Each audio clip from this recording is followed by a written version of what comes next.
Sir, ওই যে ৭ দফাটা আমরা তো ইতিহাস পড়ে আমরা তো আসলে সাক্ষী না। আমরা পড়ে মানুষকে জানানোর চেষ্টা করেছি। আপনার স্মরণ আছে ৭ দফাটার কথা কি, কি ছিল? ওই দফায় যদি কয়েকটা গুরুত্বপূর্ণ জায়গা যদি মনে রাখেন। দেখো, আমি ভাই, আমি তো অ্যাকচুয়ালি ৭ দফা একদম টোটো এগুলো আমার বইতে লেখা আছে। যারা এটা কেন জিজ্ঞেস করলাম স্যার, কারণ হচ্ছে মানে আপনি সেনাবাহিনী তো করতে পারবেন না স্যার, সেনাবাহিনী তো ৭ দফা মানলে করতে পারবেন না স্যার। আমার পক্ষে হয়তো এখন রিকালেক্ট করা অফেন ডিফিকাল্ট, কারণ আমার মাথায় অনেক কিছু খেলা করে। জি স্যার। দু একটা জিনিস বলছি, যেমন ধরো মুজিব এবং তার সরকারকে প্রোটেকশন দেওয়ার জন্য ইন্ডিয়ান আর্মি অবস্থান করবে বাংলাদেশ।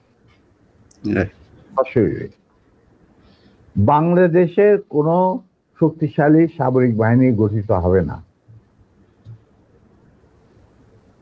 বাংলাদেশের কোনো স্বাধীন বৈদেশিক নীতি থাকবে না। বাংলাদেশের শাসন ব্যবস্থা, আমলাতন্ত্র, শিক্ষা ব্যবস্থা, স্বাস্থ্য ব্যবস্থা, শিল্প ব্যবস্থা, কৃষি ব্যবস্থা সবকিছুই চলবে ভারতীয় বিশেষজ্ঞদের ইচ্ছা মতো। তারা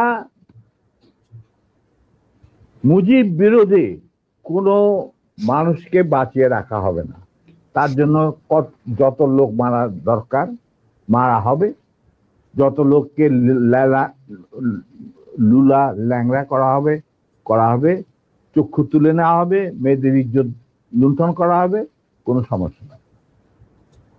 এইভাবে প্রতিপক্ষের উপর ঝাঁপিয়ে পড়ায় 40,000-এরও বেশি লোক মারা গেছে, সেটা সবাই জানে, প্রত্যেক আসছে। তারপর তোমার আমরা একটা করদ রাজ্যে পরিণত হয়ে গেলাম।